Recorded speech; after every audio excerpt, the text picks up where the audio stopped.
chupacabras.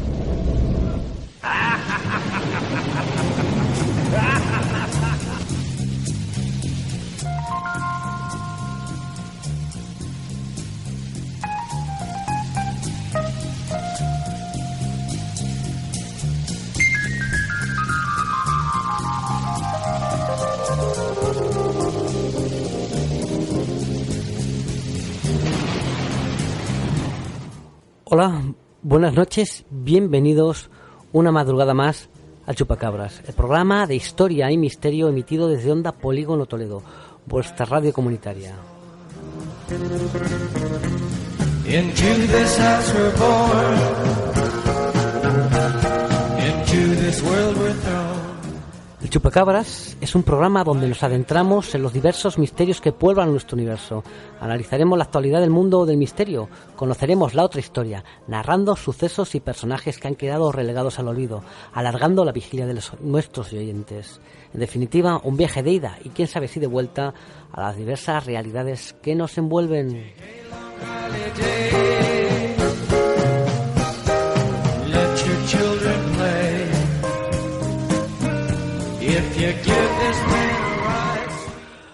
Hola, buenas noches, queridos oyentes. Buenas noches, Rubén.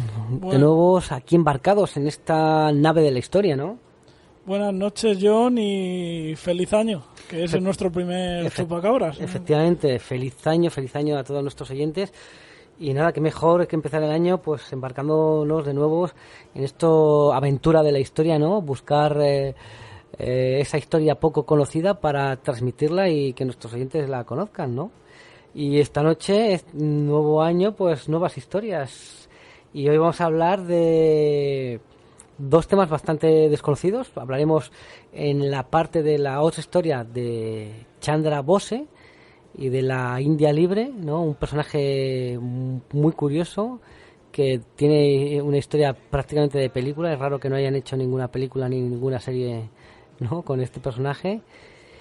Y esa será nuestra primera parte de la otra historia. Y en Mundo Desconocido hablaremos de el aliado persa, de ese Irán, de ese famoso Irán, de esa Persia que Occidente ha considerado estos últimos 40 años, ¿no?, como un demonio, ese eje del mal que hay que destruir, que hay que demonizar, y realmente no es así como nos lo han contado. Y tendremos hoy con nosotros a Nico Roa, el autor del aliado persa, que nos explicará pues que no es todo como nos lo cuentan, ¿verdad?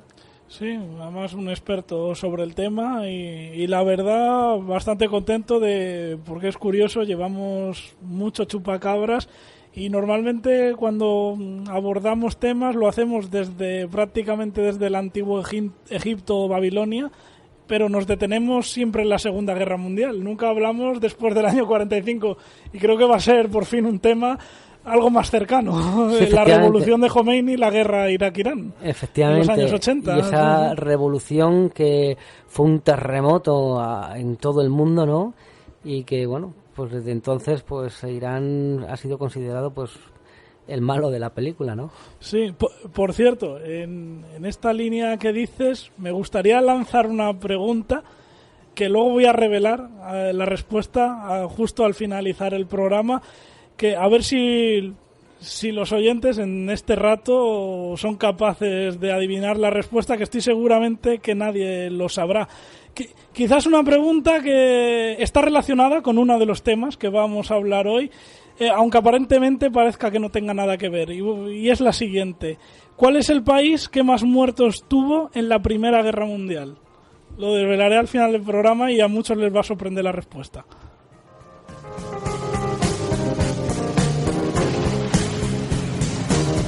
Pues aquí quien les habla, John Constantine, antaño cazador y perseguidor de demonios, hoy reformado ciudadano, quien se va a encargar en esta madrugada de Onda Polígono de dirigir a este Chupacabras para que no se desboque demasiado.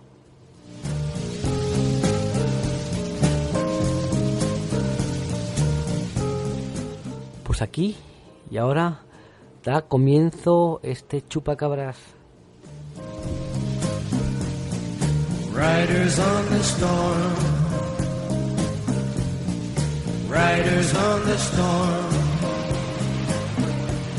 into this house we're born,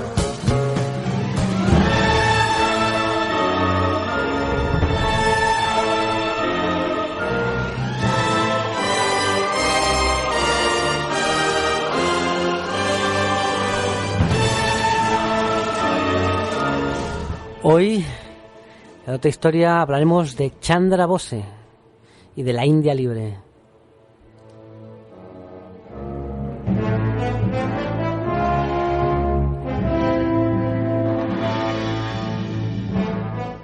Bueno, Rubén, ¿cómo surge este personaje? Estamos en una Primera Guerra Mundial que acaba de concluir, ¿no?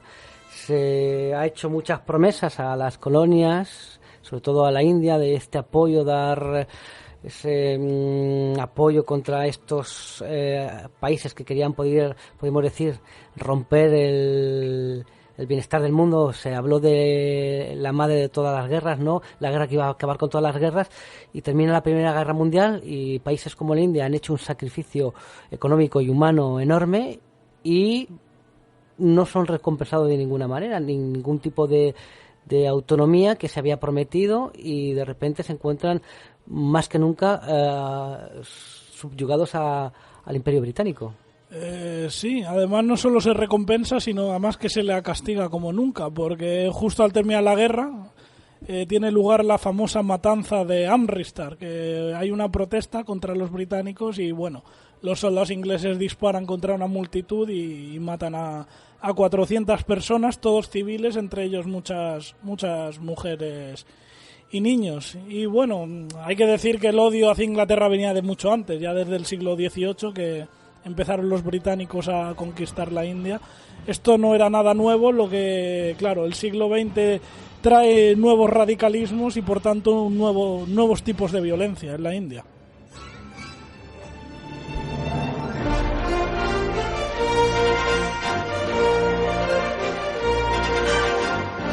Claro, y en este caldo de cultivo podemos decir que surge la figura de Chandra Bose, igual que surgió la figura de Gandhi, que podríamos decir que sería su antítesis, ¿no? Eso. Intentar conseguir la independencia de la India a base de tragar y tragar y tragar todos esos castigos infligidos por el Imperio Británico. Pero Chandra Bose no quería aguantar esa humillación de que ver cómo los ingleses estaban en su tierra y cómo les miraban por encima del hombro a los indios. Así es, Chandra Bose, como has dicho, es la antítesis de Gandhi. Gandhi era la política de la no violencia, conseguir la independencia a través de medios pacíficos, y Chandra Bose lo contrario. Él decía que la violencia solo se responde con más violencia. Entonces, bueno, ahí tenemos dos figuras confrontadas. De todas formas, tendríamos que ver quién es Chandra Bose y cómo llega a esa opinión, a ese tipo de ideología. Chandra Bose nace el 23 de febrero del año 1897 en la ciudad de Cuttack, en la región de Orissa, que está al noreste de la India.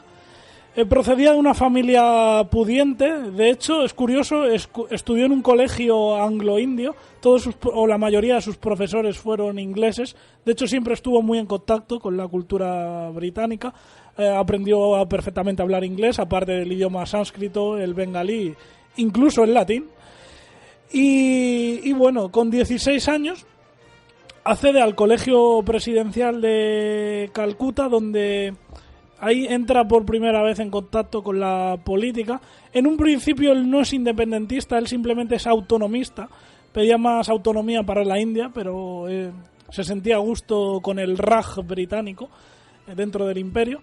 Pero claro, aquí empieza a cambiar la idea, primero por el trato desigual de los ingleses hacia la población. Va viéndolo, ahora que ya es adulto, empieza a distinguir ese trato o tan denigrante que los británicos o los colonos blancos hacen contra los indios.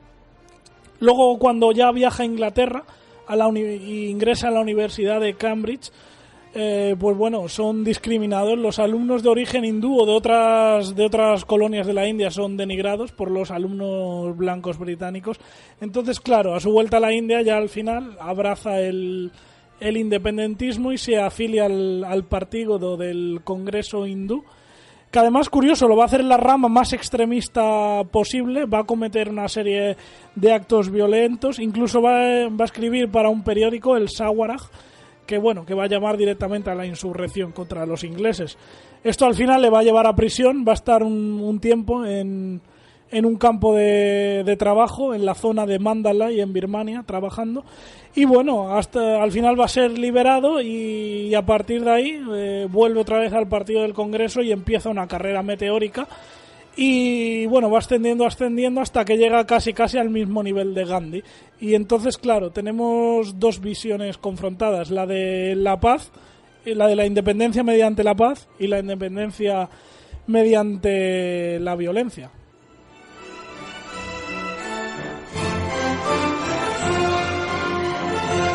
Claro, ante estas dos visiones del mundo, podríamos decir, surge un hecho histórico que sacude el siglo XX, que es la Segunda Guerra Mundial, y que, claro, influye de manera importante en los acontecimientos venideros. Seguramente sin la Segunda Guerra Mundial y sin todos los acontecimientos que rodearon la India y la Segunda Guerra Mundial, Gandhi jamás hubiese conseguido la independencia de la India. Nada. Imposible. El Imperio Británico fuerte no hubiese asumido jamás perder la joya de la corona, como siempre fue calificada.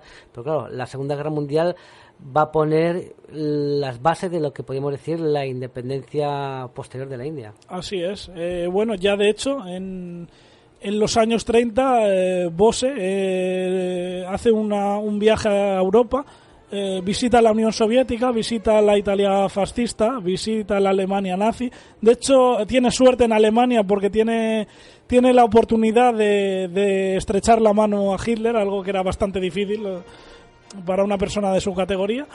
Y bueno, y al llegar a la India, en el año 38 consigue la presidencia del Partido del Congreso, desplaza a Gandhi del poder y se convierte él en el líder. ¿Qué pasa? Que a partir de aquí empieza, influenciado un poco por la Alemania nazi, empieza a perpetrar una serie de actos muy violentos contra los británicos. ¿Qué hacen los británicos? Pues responder todavía más violentamente, con más muertos, más detenciones. Claro, esto en un principio al Partido del Congreso le había parecido bien esta idea, pero en cuanto empieza a ver esa brutal represión, reculan y al final lo que hacen posicionarse en contra de Bose. Incluso Jawaharlal Nehru, que era el miembro del ala más radical, al final acaba yéndose al ala pacifista de Gandhi. Bose se queda solo y al final lo que hace es dimitir. Dimite, y no solo eso, sino que se da de baja en el Partido del Congreso. ¿Qué va a hacer entonces? Pues fundar un partido alternativo, que va a ser el primer partido fascista de la India, que lo va a llamar el Bloque Vanguardista.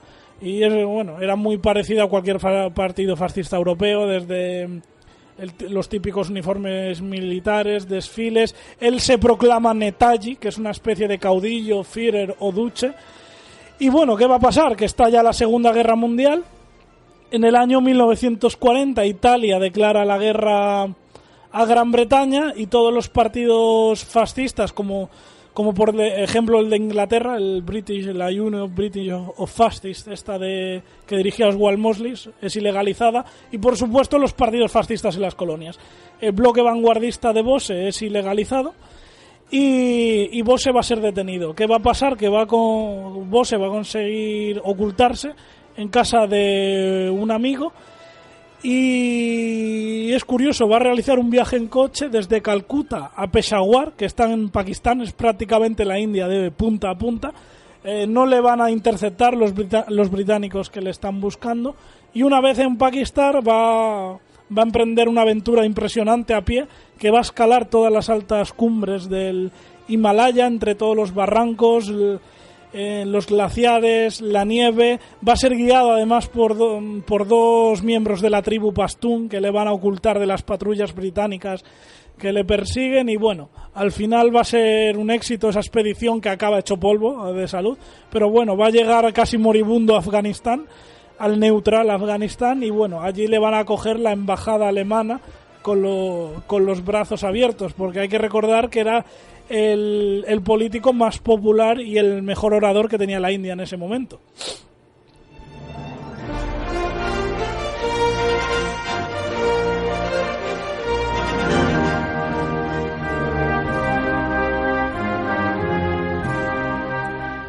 Bueno, y Chandra Bose al final de este periplo acaba en el Berlín de la Alemania nazi, y allí en un primer momento no saben ver el potencial que tiene este personaje, que podía haber abierto un auténtico frente en la India, y los alemanes no se dan cuenta de eso en un primer momento. Tuvieron que ser sus aliados del eje, los japoneses, los que vieron el gran potencial que tenía Chandra Bose.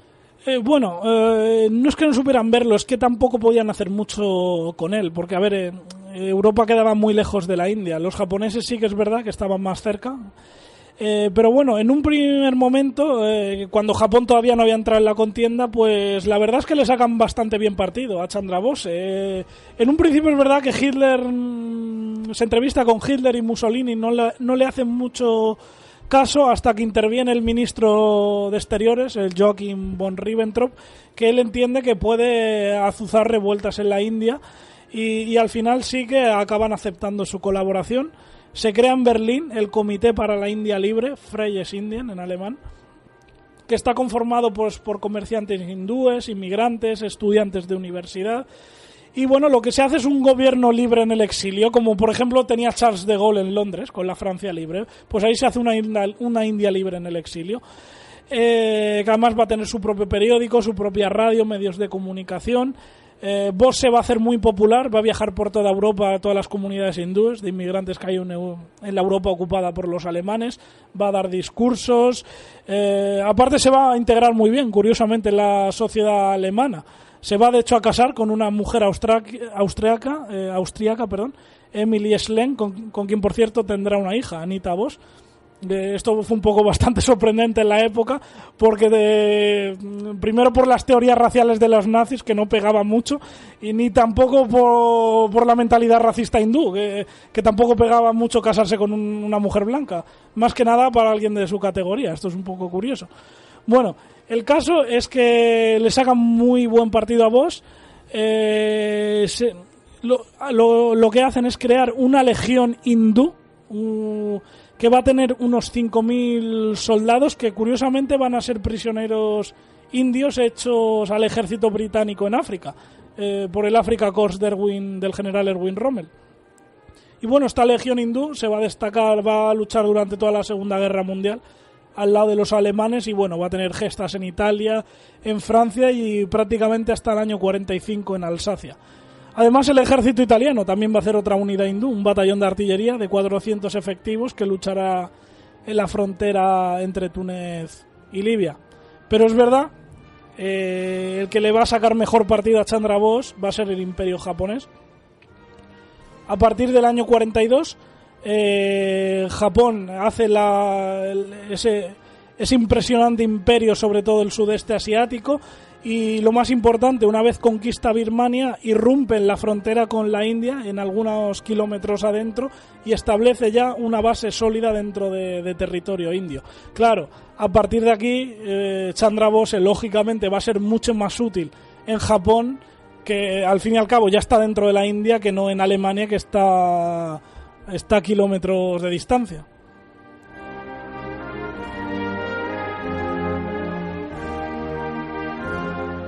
Además es una especie de, podemos decir, de viaje iniciático el que hace Chandra Bose hasta llegar a Japón, porque empieza su viaje, claro, la distancia es enorme, empieza su viaje en un submarino alemán para quedar en un punto concreto con un submarino japonés, sí, que es el que al final acaba llevándolo a Indonesia y luego en avión ya ir a Japón. Sí. Además, el submarino alemán, el U-180, ya el viaje desde el inicio es impresionante porque, bueno, desciende todo el Atlántico, bordea a Sudáfrica por el Cabo de Buena Esperanza y justamente en esa posición topa con un carguero británico, el USS Corvis, que bueno, que el submarino alemán para que no le intercepte tiene que tirar un torpedo y le hunde y bueno, prosigue su camino hasta que ya en el Océano Índico se reúne con el submarino japonés, el I-29, que es verdad que lo lleva a Indonesia, y de Indonesia tomará un avión, hará varias paradas, creo que es en Saigón, en Formosa, y finalmente llega a Tokio, donde va a ser recibido tanto por el emperador Hirohito como por el primer ministro Tojo.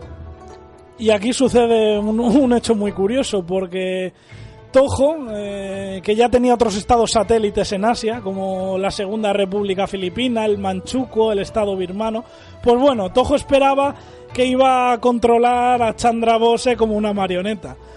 Lo que no se esperaba alguien de la categoría y de la oratoria de Chandra Bose, porque en el momento en que se reúne, al final, el que se convierte en marioneta de Chandra Bose va a ser Tojo. A Hitler le pasó un poco lo mismo cuando se reunió con Bose.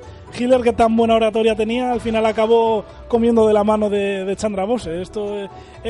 Era un orador magnífico este hombre. Y bueno, pues a Tojo le va a pedir dinero, armamento, financiación, suministros para invadir la India. Y eso va a tener. En primer lugar, Bose va a viajar a Singapur, donde había una comunidad hindú muy importante. El 23 de octubre del año 43 va a leer el manifiesto de la independencia de la India libre. Este manifiesto lo va a leer en otras comunidades hindúes de Asia. Va a viajar a Bangkok, en Tailandia, a Hong Kong, a Malasia, Kuala Lumpur, etcétera. Y bueno, va a recabar decenas de miles, cientos de miles de adeptos. Y bueno, ya oficialmente el 30 de diciembre de 1943 se proclama la independencia de la India libre, que recordemos era un país con su propio territorio, que eran en total 4 provincias, que eran las islas Andamán y Nicobar, y luego porciones de las regiones de Assam y Astrakhan que los japoneses habían conquistado 2 años antes. O sea, es un país del eje con su propio dominio territorial, su propia administración, su bandera, que la bandera era la bandera actual de la India, los 3 colores naranja, blanco y verde, con un tigre de Bengala. Era una bandera bastante bonita, la verdad. Y bueno, y ahora ya el siguiente objetivo ya va a ser liberar la India. Incluso con su himno nacional. Con su himno nacional, que es el mismo del actual. Es curioso porque en el tema este del submarino japonés con el submarino alemán, aparte de llevar a Chandra Bose, claro, porque los alemanes y los japoneses eran aliados, pero no hubo un intercambio fructífero, lógicamente, por la distancia de armamento y de tecnología.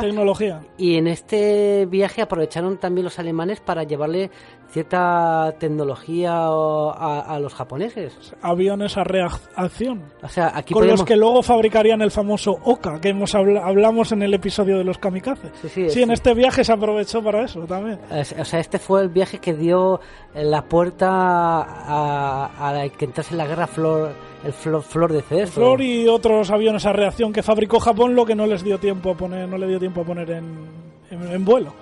Me pregunto qué hubiese pasado si este viaje se hubiese realizado un año antes.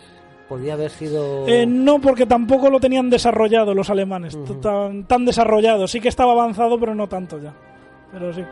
Pero en el caso, por ejemplo, de Bose, claro, porque llega ya a ese escenario bélico, podemos decir, cuando ya Japón está retrocediendo, cuando ya podemos decir, toda el mar y el aire es ya dominio de los aliados. Y si hubiese llegado quizás a ese escenario... Un año antes, sí, antes Inglaterra sale de la guerra automáticamente, porque pierde la India. O sea, pierde la India seguro.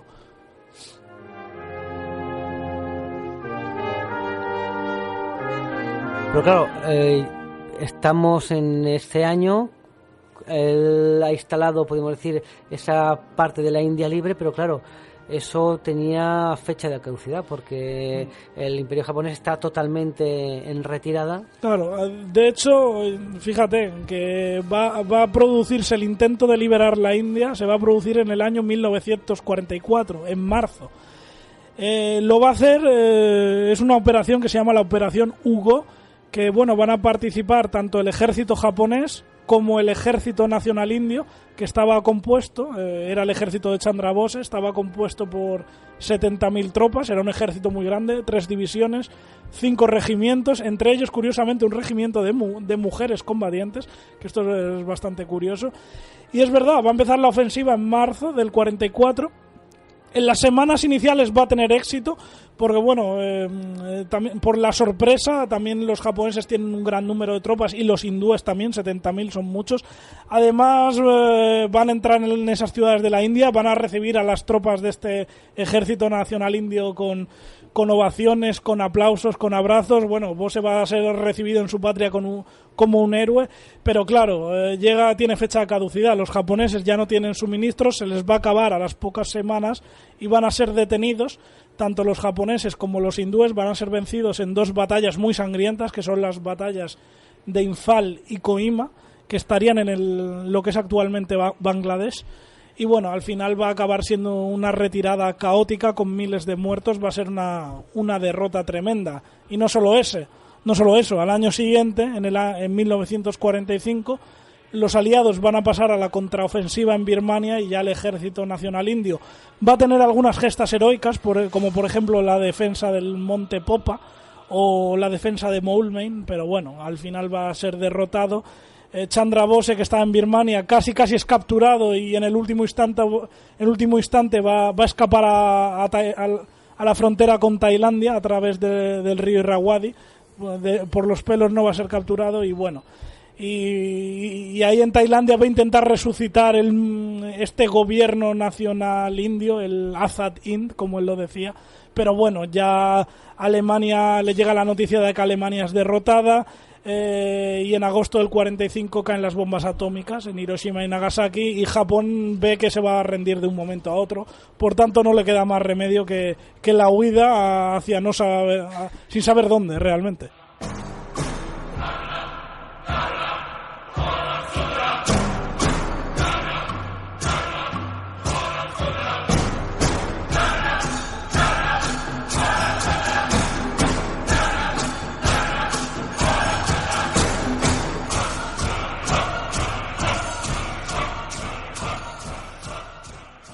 Ya para terminar con este personaje, con Chandra Bose, pues nos trasladamos al 18 de agosto de 1945 y vamos a hablar de la muerte de Chandra Bose. Pero para hablar de la muerte de Chandra Bose vamos a dar paso a nuestro viajero conspiranoico favorito, Viracocha. Buenas noches. Muy buenas noches, amigos.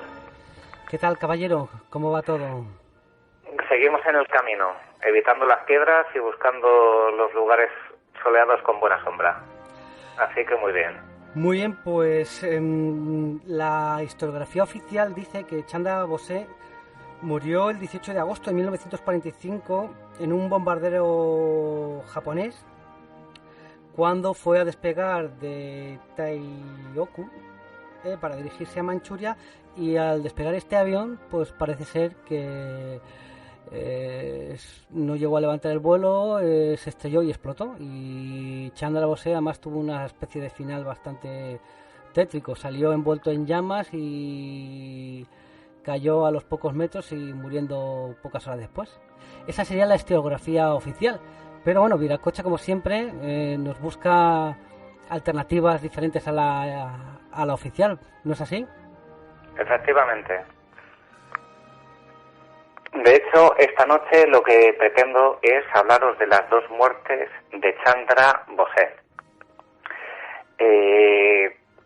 El 16 de septiembre de 1985, en una casa en ruinas en Faizabad, antiguamente la capital de provincia de U, en la India, murió un hombre solitario conocido como Bhagwanji o Junnami Baba, santo sin nombre.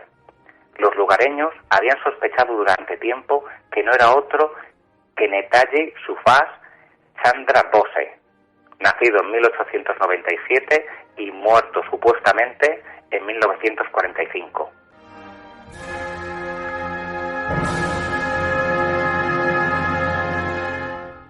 Con esta teoría nos comentas, Viracocha, que probablemente no murió en ese accidente, que sería una especie de treta para, como él había estado apoyando al eje, ¿no?, para librarse de Exacto, él había sido pro-nazi, evidentemente veía una oportunidad, apoyar a los nazis para expulsar al enemigo británico, al invasor británico, y tenemos razones bastante consistentes para pensar que todo eso del accidente aéreo fue una estratagema para el poder escapar a la Unión Soviética y años después regresar en silencio y en secreto a la India. Sobre la muerte de Chandra Bose se dicen mil historias, incluso que no fue un accidente, que fue una especie de sabotaje por los japoneses, porque Chandra Bose tenía un montón de información susceptible de los altos mandos japoneses. Sí, bueno, hay teorías que dicen que fueron los mismos japoneses, porque bueno, se había reunido con las altas esferas, él había influido además al primer ministro Toho, le había manejado al líder de Japón durante la Segunda Guerra Mundial, le había manejado como él había querido. Y bueno, ahora que habían perdido la guerra, pues era bastante incómodo para los japoneses. Y el avión, que por cierto era un Ki-21, que era de los mejores bombarderos que tenía Japón, rara vez, hay muy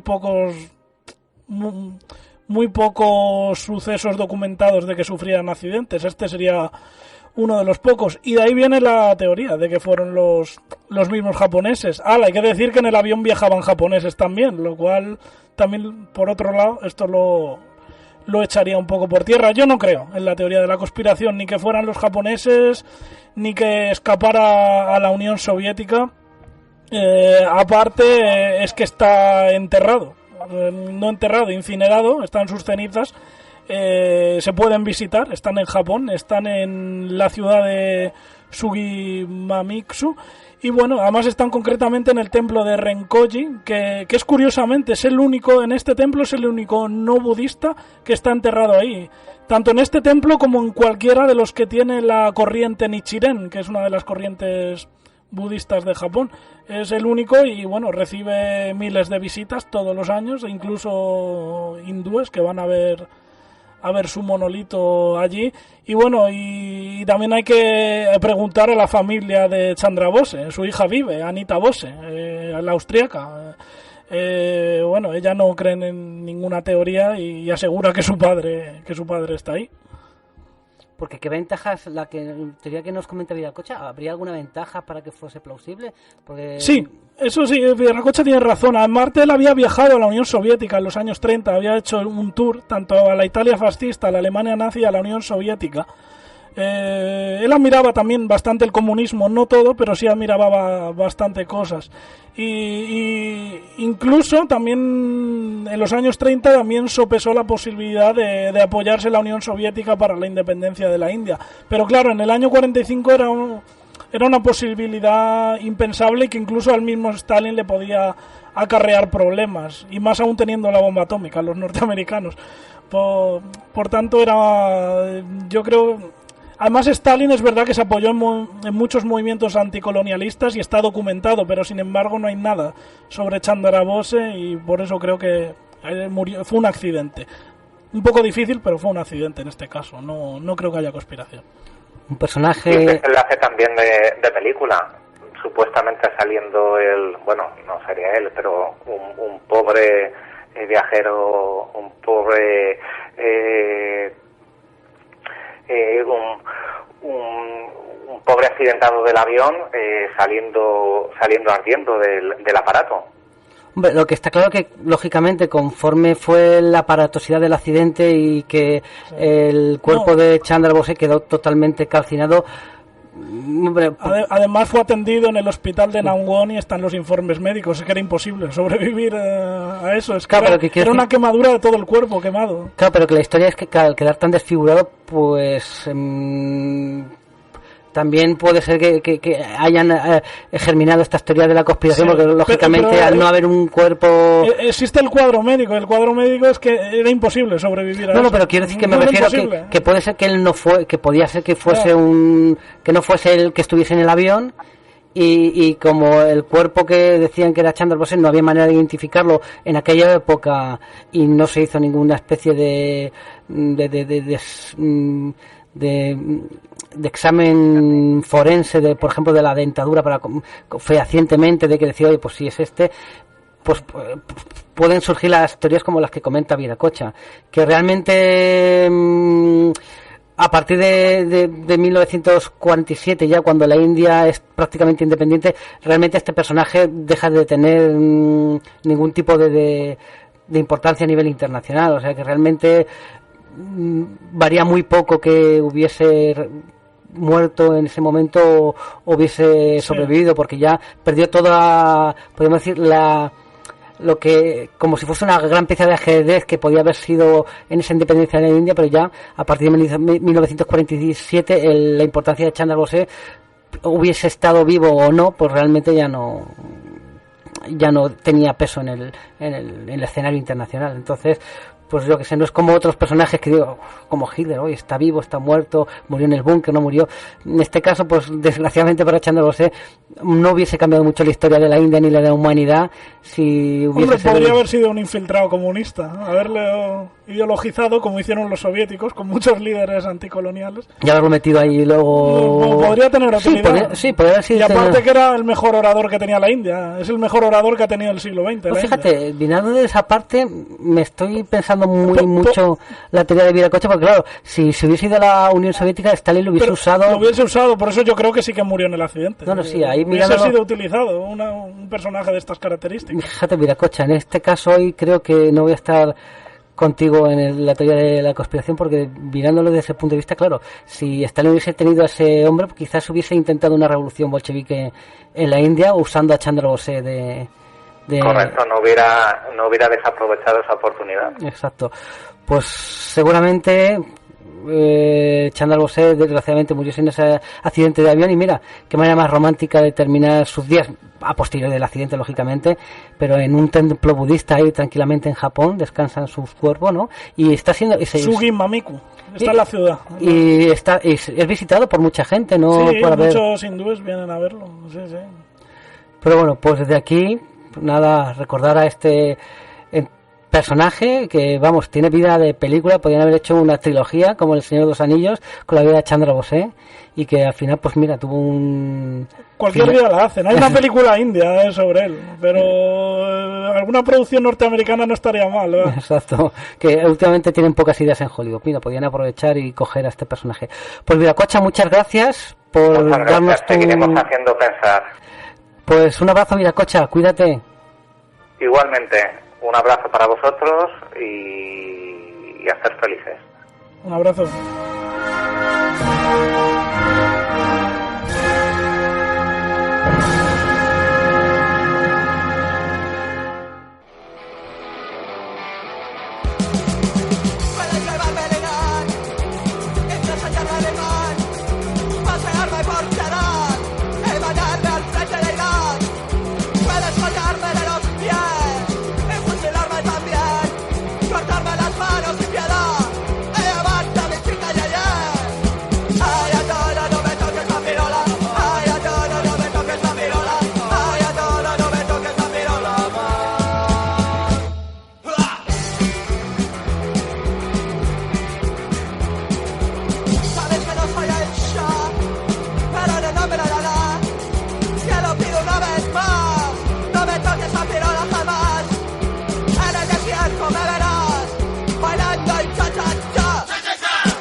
Hoy en la sección Mundo Desconocido hablaremos de Persia, ese aliado, ese demonio, ¿no?, demonizado desde los tiempos más inmemoriales, en aquella siglo V antes de Cristo, ¿no?, con esas campañas de los aqueménidas contra la Grecia continental, y que ya los, podríamos decir, historiadores griegos demonizaron a los persas, tratándolos de bárbaros, cuando realmente el imperio persa fue una de las administraciones burocráticas que funcionaban mejor de la antigüedad. Era un imperio bastante adelantado a su tiempo, pero quienes ganan la guerra, ¿no? Y quienes escriben la historia son los que pues al final hacen la publicidad. Y ha llegado a nuestros días eso de que los persas eran unos tiranos, unos bárbaros. Me viene ahora a la mente, no sé si Rubén, ¿has visto la película esta de los 300? 300. Sí, que el emperador, el gran rey Jerjes, pues es un tirano con pinta de drag queen, ¿no? Sí, Mientras sí. los griegos cachas defienden la libertad de toda la Grecia y los persas tiranos, casi demonios, Sí, ¿no? sí, es un poco aberración. No, sí, pero que la Está bien la película sí, por acción, pero bueno, que históricamente... la película realmente constata un sentimiento que está reflejado en la historiografía de los historiadores griegos que tratan a los persas bastante mal. Curiosamente, en Irán está prohibida esta película porque lo consideran un insulto, hacia la cultura persa. Es que es un insulto. Si Darío levantase la cabeza, se iba a sentir bastante ofendido.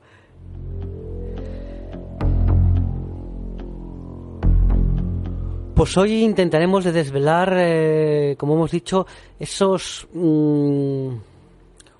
podríamos decir, esos juegos de poder en el mundo actual que han convertido al Irán actual, a la Persia, a este territorio inmenso, lo que fue antes, como hemos dicho, hace milenios el centro del imperio persa, pues en un enemigo, ¿no? En el nuevo Satán, en el eje del mal, y eso lo descubriremos junto a un invitado que tendremos al otro lado del teléfono.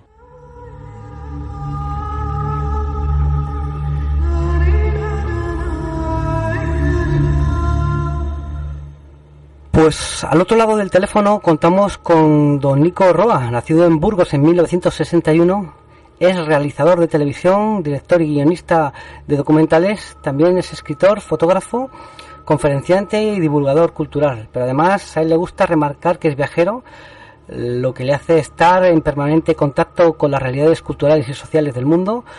Como documentalista ha recibido premios y críticas unánimemente elogiosas, destacando algunos documentales como La senda de los cíngaros, Los hijos de la nube o Al pie de los nevados. Es autor de la novela Mehalla sobre el protectorado español en Marruecos, y hoy tenemos aquí para hablar también de su libro, de El aliado persa, desmontando los mitos sobre Irán. También me ha comentado Rubén que tiene un canal de YouTube. Sí, el francotirador. Y bueno, don Nico Roa. Y bueno, participa en el programa de televisión Tiempos Modernos, que también acudo yo de vez en cuando. Efectivamente, junto a Rubén. Intereconomía Televisión. Efectivamente. Pues buenas noches, don Nico Roa. Muchas gracias por estar aquí con nosotros. Gracias. Muy buenas noches desde Madrid. Saludo a todos los oyentes, radioyentes. Bueno, pues encantado de contar esta noche con usted aquí en el Chupacabras de Onda Polígono para hablar de historia. Si nos tuteamos, por mí mejor. Pues encantado de tenerte con nosotros esta noche para poder hablar de historia y en este caso de Irán, del aliado persa, porque se ha demonizado mucho el tema de Irán, convirtiéndolo, podríamos decir, incluso muchas veces ha comentado el eje del mal, ¿no? Y en el cual se ha incluido siempre a Irán, y esto no sería tal y como nos lo han contado en muchísimas ocasiones, ¿verdad? Bueno, Irán cumple perfectamente el papel de malo, es el malo perfecto de la película, tiene todos los aditamentos para hacerlo, porque no es de alguna manera tan esquizoide como pueda ser Corea del Norte, y sin embargo está en una región que es hegemón, es una región axial en el mapa del mundo, y más concretamente en Oriente Medio, con salida a dos mares, el Caspio y el Pérsico, un país de unas dimensiones verdaderamente grandes. Estamos hablando de un país de 1.600.000 kilómetros cuadrados, y voy de cabeza, me parece aproximadamente, que son 3 veces el tamaño de España, con unas reservas naturales verdaderamente excepcionales, ¿verdad? Estamos hablando de segundas reservas de gas del mundo y cuartas reservas mundiales de petróleo, y encima con una población de más de 80 millones de personas. Entonces, todo lo cual le configura como con una potencialidad y un que ya tendremos ocasión, yo creo, más de exponerlo en detalle, y una proyección en el escenario suyo que verdaderamente no se puede manejar tan arbitrariamente o de una manera tan interesada como puede intentar las potencias regionales. Entonces, en este sentido, si no estás del lado que te corresponde por tu afinidad de alianza, pues entonces estás en el otro sitio, y en ese momento te conviertes en en un enemigo bastante convincente. En ese sentido, pues yo sí creo que Irán se ha demonizado y no se corresponde la realidad del país, ni su historia, ni sus relaciones con los demás, con lo que nos cuentan. Esto es un poco trabajo de Zappa, y es lo que yo me propuse en el libro del que estamos hablando. Sí, sí. En esto, bueno, siguiendo la línea de esto último... Hola, Rubén, ¿qué tal? Hola, ¿qué tal? Sí, no, siguiendo la línea de esto último que decías, que, vamos, lo han demonizado en exceso, lo han convertido en el eje del mal, cuando precisamente, antes de estar en ese eje del mal, era precisamente el gendarme de Oriente Medio, vamos, que estaba en el eje del bien, sobre todo en tiempos de Shah. ¿Cómo de repente este cambio tan radical? La verdad que es que la historia de Irán recientemente, estamos hablando recientemente, pues desde que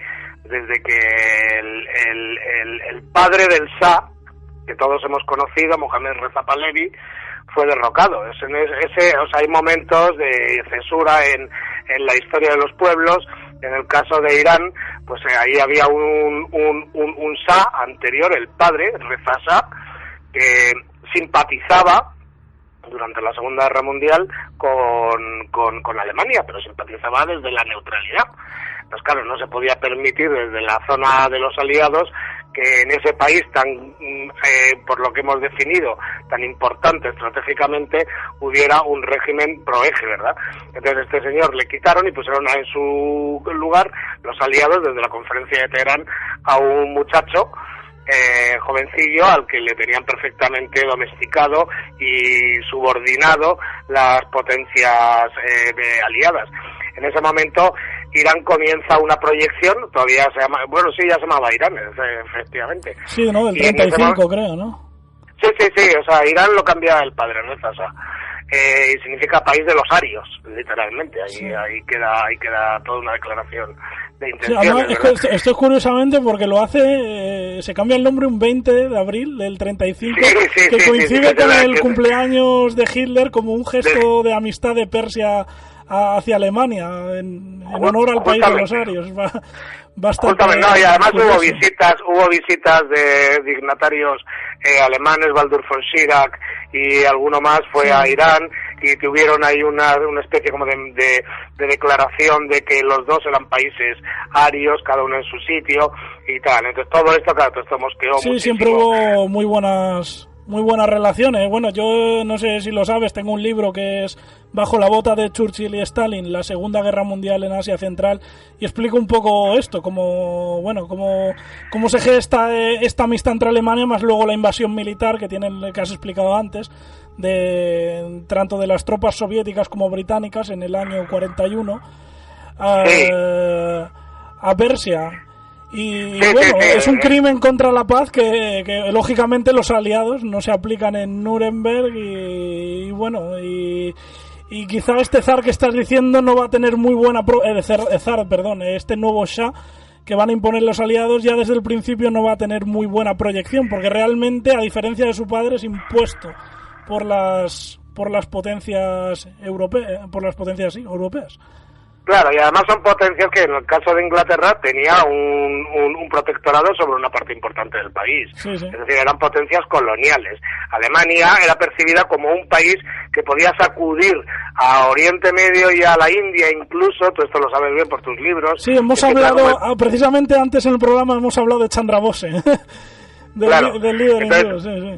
Alemania era percibida como el país moderno y de alguna manera vital que podía sacudir el Imperio Británico tan poco querido en ciertas zonas del mundo. Uno de ellos era Irán, ¿verdad? Entonces el Shah Mohammad Reza Pahlavi desde el primer momento está bajo la tutela de los países occidentales, pero hay un magma que está pugnando desde abajo, que viene también porque al norte de Irán está la gran potencia, que es la Unión Soviética, y que la Unión Soviética ha amenazado con quedarse una zona del norte del país, de Irán, de Azerbaiyán, la zona del Azerbaiyán, rica en petróleo, etcétera, y que desde el primer momento tiende sus tentáculos sobre Irán y amenaza con no irse. De hecho, la primera crisis verdaderamente seria entre los aliados después de la Segunda Guerra Mundial, a la vez que en Grecia, es precisamente por Irán. Y Truman amenaza con ir a la guerra con la Unión Soviética si la Unión Soviética no se va. Al final, Stalin, que no es tonto, recula porque ve que puede conseguir otras cosas en otros frentes. Pero a partir de ese momento ya las células comunistas son muy activas. El partido Tudeh es el Partido Comunista, que es un partido con muchísima presencia, y estos van a apoyar a un personaje que es fundamental en todo este proceso que estamos hablando, que es el primer ministro Mossadegh, ¿verdad? Entonces Mossadegh es un señor que pretende nacionalizar el petróleo, que estaba en manos de la British Oil Company, que se hacía con todo, bueno, había firmado un contrato draconiano con un Shah de la dinastía Qajar anterior y tal, y entonces pues tenía todo, digamos, el accionariado y toda la parte mayoritaria del petróleo de este país. Entonces Mossadegh pretende nacionalizarlo, y esto, claro, pone a la potencia colonial en alerta, y Inglaterra alerta a su vez a los Estados Unidos, que los Estados Unidos ya, digamos, es la potencia hegemónica después de la Segunda Guerra Mundial, y se pone en marcha lo que se llama la Operación Ajax, que es el golpe de Estado en Irán para derrocar a Mossadegh. Entonces el Shah aprovecha unas vacaciones con su flamante y bella esposa Soraya Esfandiari, se va a Roma oportunamente, donde ella va a comprar en todas las boutiques un juego completo de maletas y de vestuario, etcétera y tal, y no sé qué, y en Irán se produce el golpe de Estado, por el cual entre ampones, matones, el ejército y las embajadas de Estados Unidos y de Gran Bretaña quitan a Mossadegh y ponen a un general, el general Zahedi, si no me equivoco, y se consuma el golpe de Estado. Entonces vuelve el Shah y ya vuelve a un país donde ya pretende dominarlo y controlarlo él ya de una manera autoritaria, autócrata, dictatorial en muchos aspectos, para siempre. O sea, él ya no permite que le vayan a desalojar nunca más del país, ha entendido bien la lección, y va a nombrar a primeros ministros que estén, que pongan un poco el lomo para que él se lo rasque. Entonces, a partir de ese momento, el país se enfoca a mayor gloria del Shah, y el Shah aparece en todo tipo de portadas del papel cuché, esquiando, disparando, conduciendo coches maravillosos, pilotando aviones, y lo único que le falta al Shah en ese momento es tener un heredero, que no se lo da a Soraya, que es un poco niña mimada, un poco cría en el sentido que tiene muchos caprichos, se enfada, y entonces el Shah se separa de ella, lo repudia, y se casa con una bella estudiante que estudiaba en París, que es Faradiva, y Faradiva le da 4 herederos, y el primero un varón, que es Ciro Reza. Entonces ya la vida de Mohammad Reza Pahlavi parece que se va encarrilando, pero todo luego sucederá de otra manera. Sí. Sí, no, además que el Shah es que comete una cantidad de torpezas monumentales, porque es verdad que en un inicio empieza esto que él propone, que era la Revolución Blanca, que pretendía erradicar el analfabetismo, impulsar la sanidad, llevar maquinaria agrícola a las zonas rurales, pero bueno, al mismo tiempo, o sea, como decías antes, que bueno, ya su esposa se gastaba, despilfarraba el dinero en las boutiques de Londres y París, pues bueno, es que el despilfarro era tremendo. O sea, había una hermana que se llega a hacer, es que a mí me recuerda un poco a Barbie, que se hace un palacio en mármol de color rosa junto a las orillas del Mar Caspio. Se compran pisos en París, en la Riviera, en Nueva York y bueno, mientras tanto está el 60% de la población que vive por debajo del nivel de la pobreza. Hay barrios en Teherán que están sin luz, en muchos no llega el agua, unas condiciones insalubres tremendas. Encima hay algunas zonas de Teherán que por lo visto el metro cuadrado era más alto incluso que en Londres y París.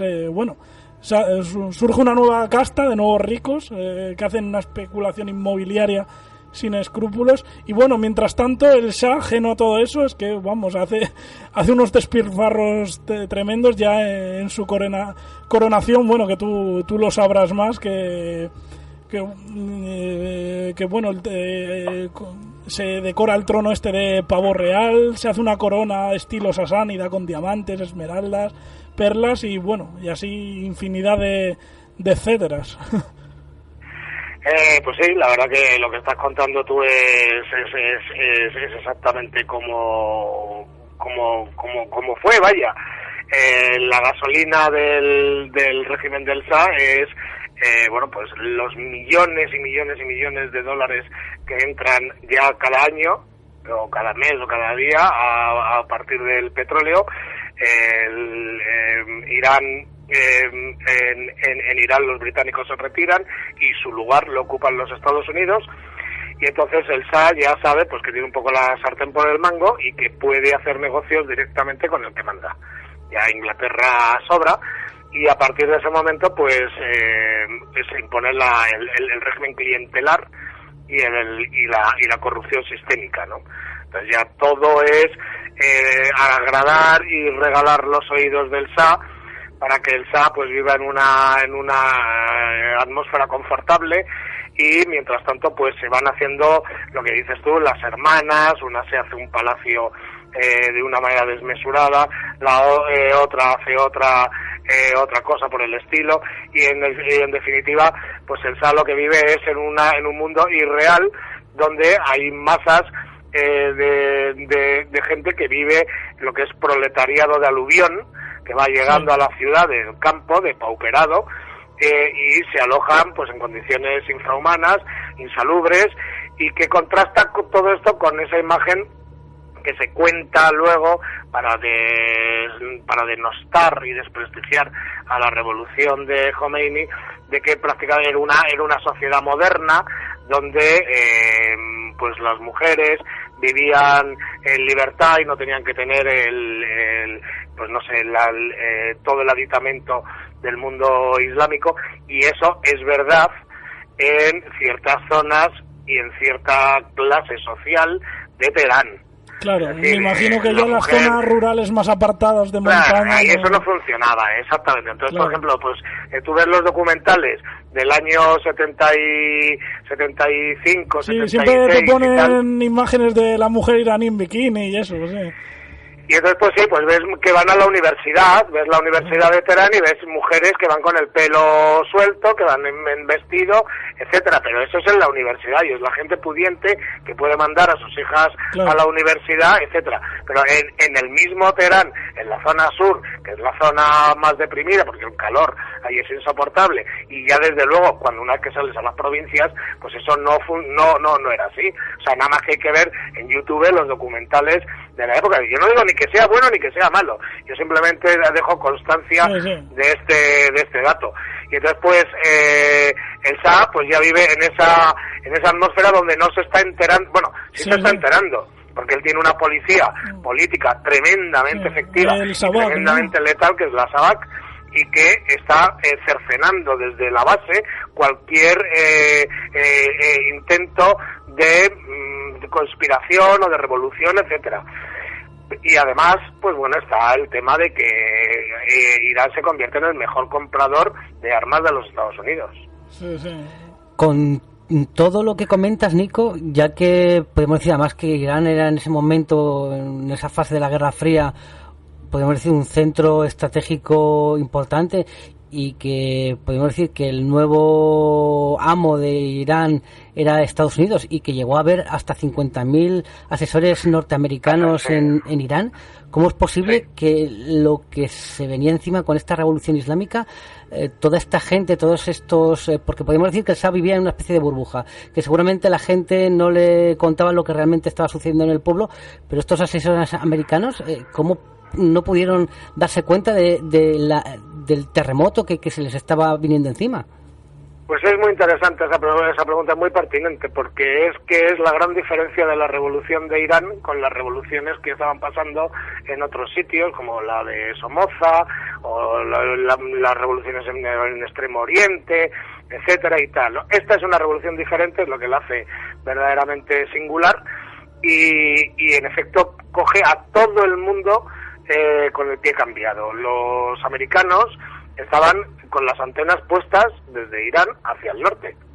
O sea, ellos estaban allí para salvaguardar que ese país no cayera en la órbita soviética, porque toda la zona es una zona que tenía influencia soviética. O sea, los soviéticos tenían influencia en Siria, tenían influencia, la habían tenido y estaban de una manera muy presente, habían estado en la zona de Egipto, ellos estaban en la zona acababan de invadir Afganistán, etcétera, y entonces pues todos los indicios, o todo indicaba que de venir una agresión pues sería por la zona del norte. Irán había comprado el mejor armamento, el más moderno que tenían los Estados Unidos. Los Estados Unidos no han vendido los F-14 Tomcat nada más, solamente, ni a Israel siquiera, solamente se lo vendieron al Shah. Las fragatas me parece Spruance, tipo Spruance, que eran armas que ni siquiera los propios americanos sabían manejarlas bien. O sea, era de una complicación electrónica verdaderamente notable, ¿no? Entonces este hombre, el Shah, que compraba armas como si estuviera mirando el catálogo de un supermercado, esto quiero, y los Estados Unidos le ahorraban el trámite de que el Congreso tuviera que aprobar o no esa venta. Directamente el presidente de los Estados Unidos firmaba que se vende, y el Shah compraba y se hacía con un armamento que no tenía nadie. Todo iba enfocado a que Irán, que era ese gendarme de Oriente Medio, que era junto con Israel y Sudáfrica los grandes aliados en la zona, digamos en el mundo, ¿no? Aparte de la OTAN, claro, de los Estados Unidos, para que la Unión Soviética no llegara allí. Lo que nadie pudo ver y nadie supo ver, y es verdaderamente alucinante, es que había un magma, por utilizar otra vez la palabra que ya veo y tal, que es un poco ahí reiterativa, había una pulsión de parte del pueblo que estaba indignada con la servidumbre que el Shah ofrecía a los americanos. Es decir, había, por ejemplo, un contrato de extraterritorialidad. Sí, un poco como en China, ¿no? En tiempo de los boxers, casi. Sí, entonces, por ejemplo, según ese contrato, decía, si el Shah pilla a un americano, el Shah puede ir a la cárcel. Pero si un americano pilla al Shah, por ejemplo, pues el americano le cogen, le meten en una base americana, le mandan en el avión y se lo llevan. Y aquí no podemos juzgarle. Entonces, todo esto, que era indignante para un pueblo de tradición imperial, madre de culturas, madre de civilizaciones, madre de religiones, verse humillado y de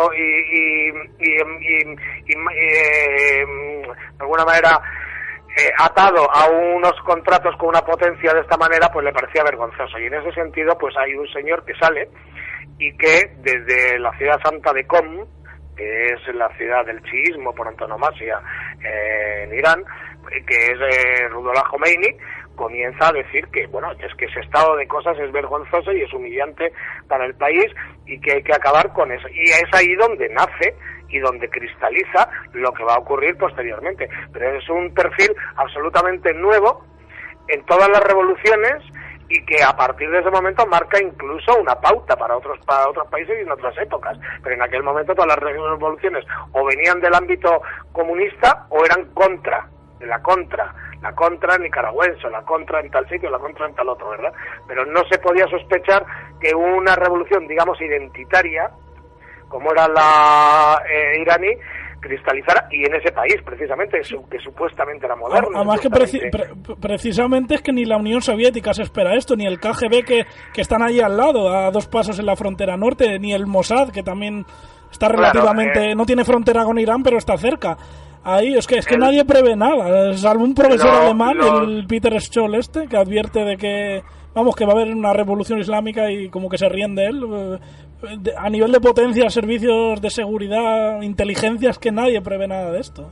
Es una cosa increíble. Sí, desde luego uno de los más sorprendidos fue Israel, porque Israel tiene relaciones privilegiadas con Irán por la historia, ¿verdad? Y además Israel es un país que realmente es gente que vale mucho a la hora de tener contactos y a la hora de tener información. Israel no se enteró tampoco de nada. O sea, Israel sí vive en contacto con un mundo árabe. Israel podía entender algo y tal. Israel tampoco entendió nada, y cuando ocurrió la revolución y tal, Israel dijo, ha caído todo el frente oriental de Occidente. Y ha caído en manos de una gente que no sabemos cómo va a evolucionar ni qué va a hacer en el futuro. Y a partir de ahí, pues Irán fue... Irán asustó a todo el mundo, eso fue un terremoto. Claro, de hecho, como has comentado, antes de pasar a ser el policía de la zona, ¿no?, el que controlaba más o menos la estabilidad de zona, fue a pasar a ser el malo número 1. De hecho, para todos, para los soviéticos, que no querían nada de esa revolución que impregnase en ninguna de sus repúblicas, para los americanos, para los israelíes, de repente fue el malo número 1 del mundo. Todo el mundo quería que ese germen se quedase allí y que desapareciese allí. Sí, claro, evidentemente porque el mundo musulmán hasta ese momento estaba de alguna manera poco activo, y todo el mundo estaba haciendo negocios o moviéndose en torno al mundo musulmán. Entonces la revolución de Khomeini puso por primera y única vez a los dos enemigos de la Guerra Fría en el mismo frente, que fue cuando decidieron acabar con Khomeini. Si no se podía de una manera, tenía que ser de otra. Entonces, pues a Khomeini se le intentó primero acabar a través de la guerra, de una guerra cruel y una guerra impuesta, de una guerra con unos perfiles verdaderamente estremecedores, y todas las potencias occidentales más la Unión Soviética se pusieron del lado para acabar con Irán. Pues lo cierto es que Irán, esa guerra, la guerra Irán-Irak, que duró 8 años, digamos que en tanto que no la perdió, la ganó. Y las demás potencias, en tanto que no la ganaron, la perdieron. Porque lo fácil, lo normal, lo que estaba en el guión, es que Irán hubiera sucumbido, pero digamos que el pundonor y el patriotismo de los iraníes les llevó a un sacrificio tremendo y estremecedor, y al final Irán logró sobreponerse prácticamente sin armamento, porque todos los asesores americanos, una vez que llegó la revolución, se fueron, y con ellos se llevaron los sistemas, desmontaron muchos de los sistemas electrónicos que hacían posible que volaran los aviones y que las fragatas funcionaran, etcétera, y todo ese armamento quedó prácticamente varado, puesto ahí en los hangares.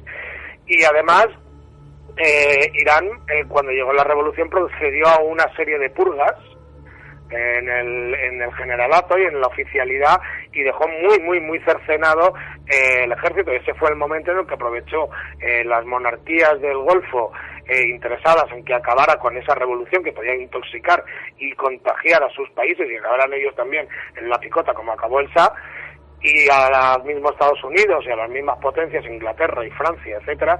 Este es el momento de actuar contra Irán, porque ya no tiene oficiales y su armamento está parado. Se metieron en una guerra que lo que nadie podía suponer es que a base de coraje y a base de corazón y de sacrificio, y de muchísimo sacrificio y dolor, el país revirtiera la situación, por lo menos para dejarlo en tablas. Sí, porque además el ataque iraquí fue algo inesperado, entre comillas, pero que además no fue tan perfecto como tenía que haber sido en un principio. De hecho, querían los iraquíes, Saddam Hussein quería emular lo que hizo Israel en la guerra de los 6 días, destruir prácticamente los restos de las fuerzas iraníes, tanto de tierra como de aire, en un ataque relámpago, y que fuese un paseo triunfal la invasión, y no fue así. De hecho, Rubén, no sé, en ese primer ataque prácticamente la fuerza aérea iraní no fue destruida. Porque, bueno, ya lo sabían con antelación los iraníes y bueno, se preservaron de resguardar los aviones. Bueno, y es verdad, es que aparte es que Saddam Hussein la verdad es que comete varios errores de base. Yo creo que también que debía los occidentales también confiar en que Irak vaya a vencer a Irán. Podrían en los inicios de la guerra quizá tener ciertas victorias, pero bueno, a largo plazo yo creo, y Nico coincidirá conmigo, en que era bastante complicado. Bueno, de hecho Saddam se consideraba a sí mismo como una especie de emperador moderno de la antigua Babilonia. Saladino.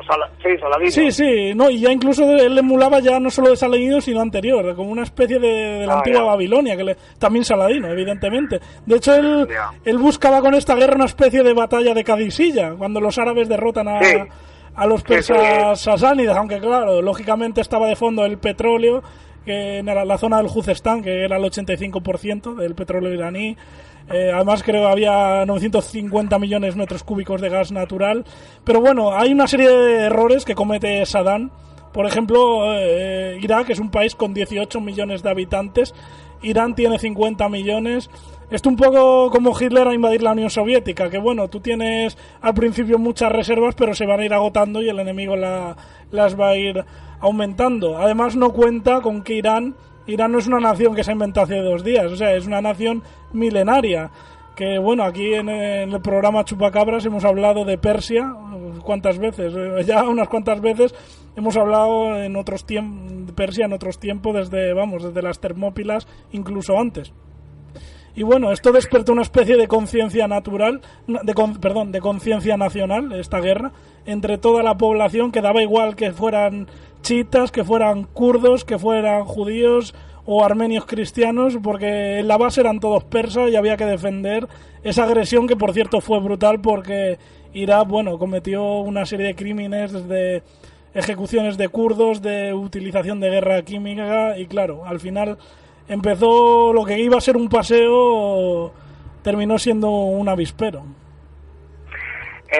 La verdad que sí, o sea, yo creo que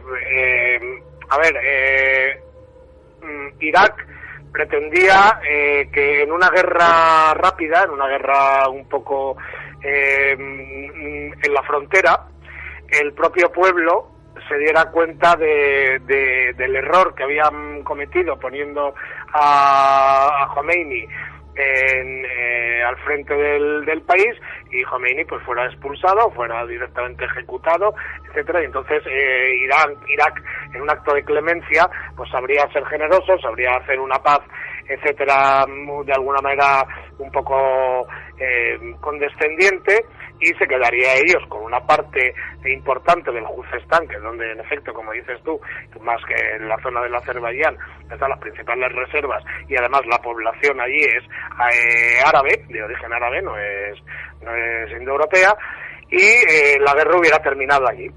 Se hubiera arreglado el conflicto que ambos países tenían en Chat el Arab y tal, por el cual el Shah había quitado anteriormente a Irak la zona de navegación de la salida del río al Golfo Pérsico, y el apoyo que Irán daba a los kurdos iraquíes. Todo esto eran agravios que venían de atrás y que de alguna manera justificaban el tema de la guerra de cara a presentarlo a la opinión internacional. Lo cierto es que con muy poco armamento, porque la guerra fue bastante sorpresiva, Irán no esperaba esa guerra de parte de su vecino y le pilló un poco con el paso cambiado, y los iraquíes avanzaron en la zona de Abadam y de Khorramshahr.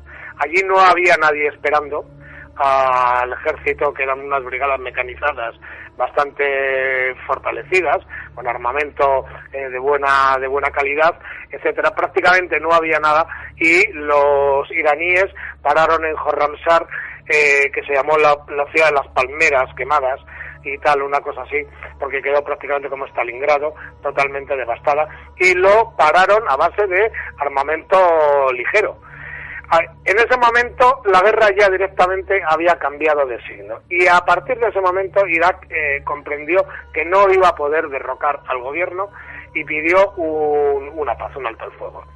Y Khomeini, hombre de suyo vengativo, que dijo que de ninguna manera, que la guerra solamente se podía arreglar si Irak se retiraba de todo y pagaba una cantidad exorbitante en concepto de indemnización. Como no se llegó a este arreglo, que tampoco beneficiaba a la otra parte, pues la guerra se enquistó, y ya se enquistó y entró en diversas fases de violencia sistémica, la guerra de las ciudades, con misiles que se tiraban uno a otro sin ningún respeto al patrimonio cultural histórico que tenían allí, pues podían caer en Isfahán, o podían caer en Tabriz, o podían caer en otro sitio, y luego pues lo que fueron las diversas oleadas que Irán fue enviando de gente muy fanatizada, que suplió con el pecho el acero de los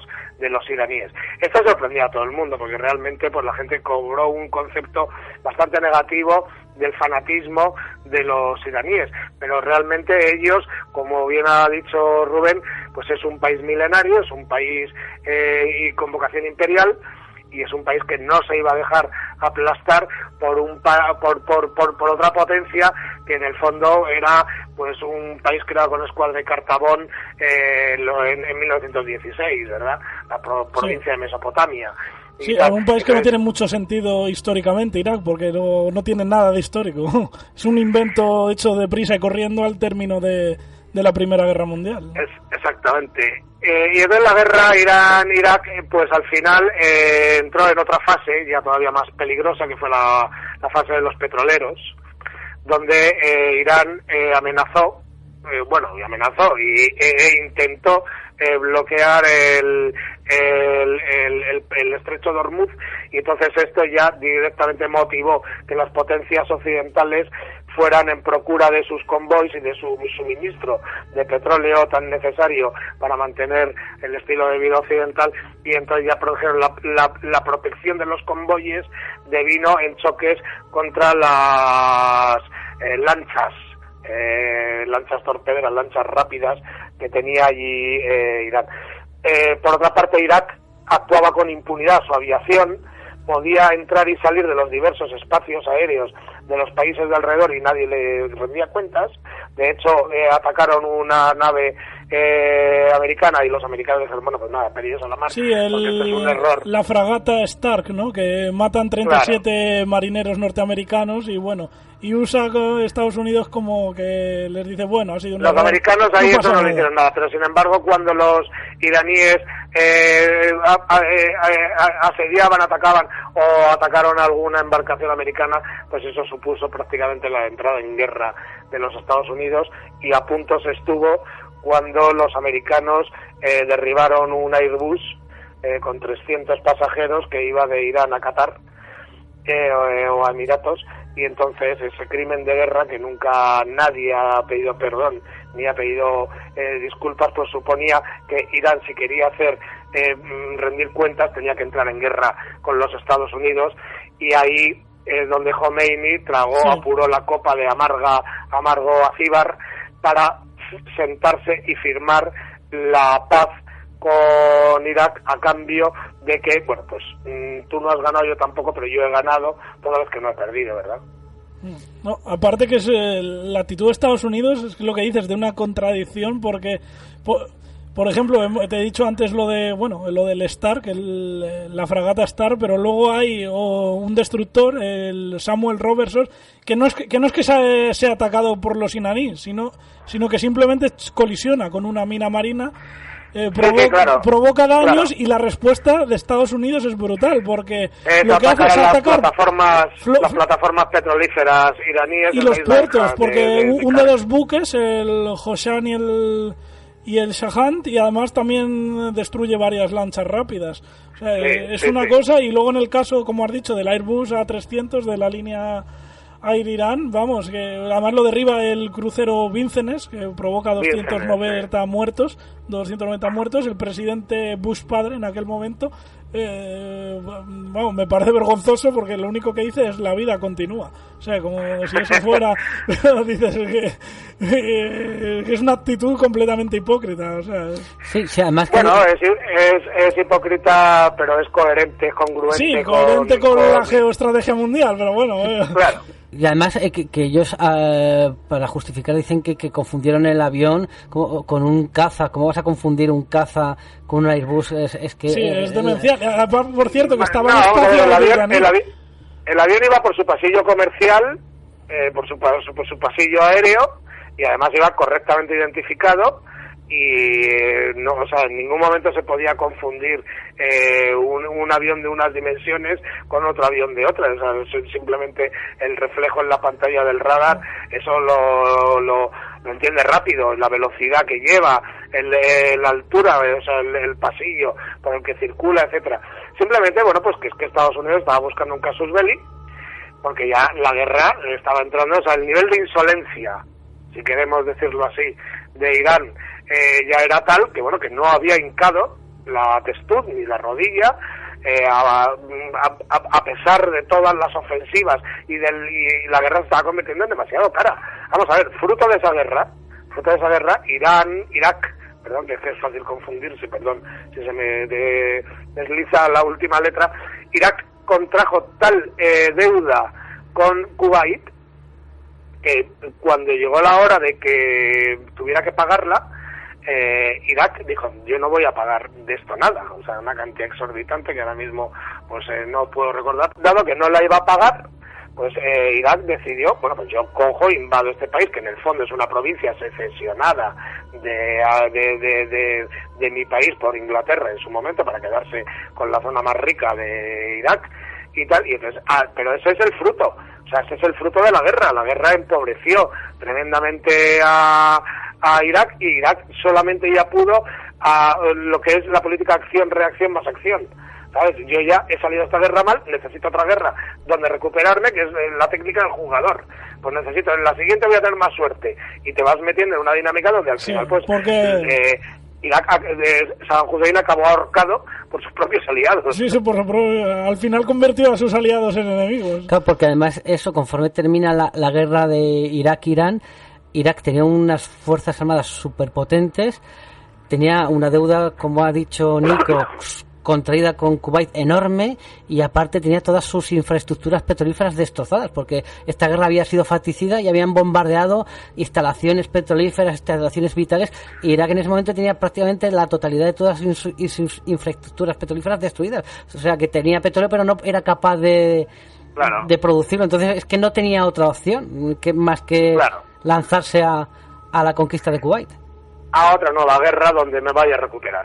Esto yo creo que es la lectura es esa, y al final pues la conclusión es que ya no eres aliado, ya eres un tipo molesto, y estás atacando a mis amigos, a mis amigos no, a mis no sé cómo decir, a los que me están dando el petróleo gratis. Entonces Estados Unidos pues le vino muy bien, porque además ya la industria americana necesita continuamente crear enemigos para estar vendiendo todo lo que produce. El excedente no se puede quedar en los cuarteles o en los hangares o en los polígonos, tiene que salir al mercado. Entonces a Estados Unidos le vino, la verdad, que ni pintado, que Saddam Hussein se volviera insolente con ellos, y al final atacara a un aliado tan importante y tan estratégico como era Kuwait. Pero bueno, eso ya se sabe un poco del tema de Irán.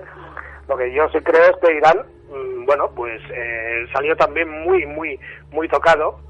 A mí me contó alguien las procesiones, los desfiles de mutilados en sillas de ruedas, que los años siguientes y durante la guerra iban llevados por sus mujeres, todas con el haba negro, y los hombres también vestidos de negro, con una cinta verde a la cabeza, en señal de, bueno, pues de reivindicación. Eran todos mutilados severos, o sea, en sillas de ruedas, y eran filas interminables que iban apoyando al régimen.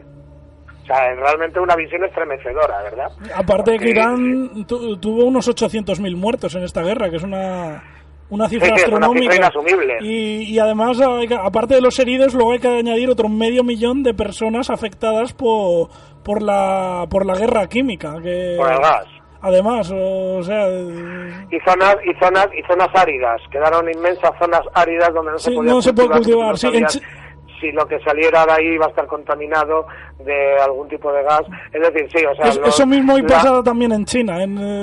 Durante la Segunda Guerra Sino-Japonesa, que hicieron los japoneses, utilizaron guerra química bacteriológica. A día de hoy hay áreas que tampoco se puede cultivar en China, y eso que han pasado 80 años, pues claro, y Irán pues mucho menos. Irán han pasado 30 más o menos. Bueno, yo creo que ahora mismo Irán ya tiene toda la zona suya recuperada. Ha quedado la zona de Khorramshahr como un museo como si fuera, por ejemplo, Belchite o algo aquí en España, sí, o tal, o Normandía, y esto como un recuerdo permanente. En Irán se recuerda muchísimo la guerra.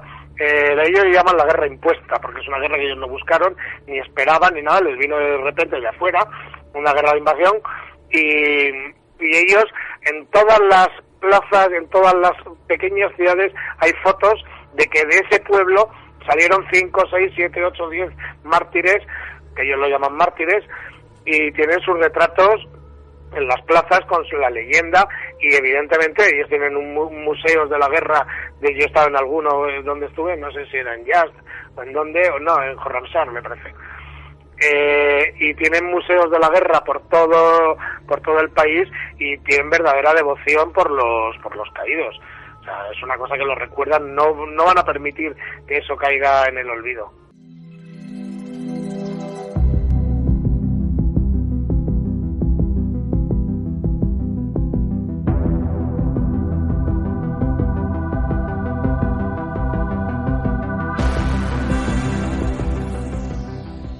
En las madrugadas de los miércoles, abre la puerta al chupacabras.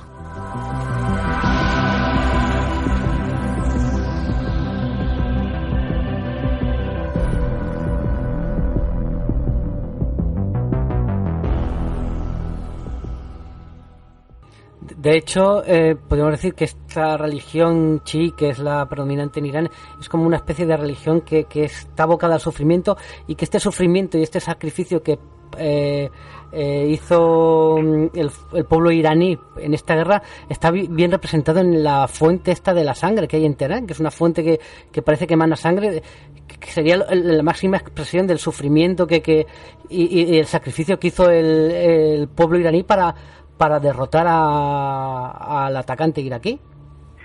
Bueno, la verdad que la vocación por el martirio del chiismo viene de más lejos. O sea, uno puede encontrar en la muerte, el martirio del imán Hussein.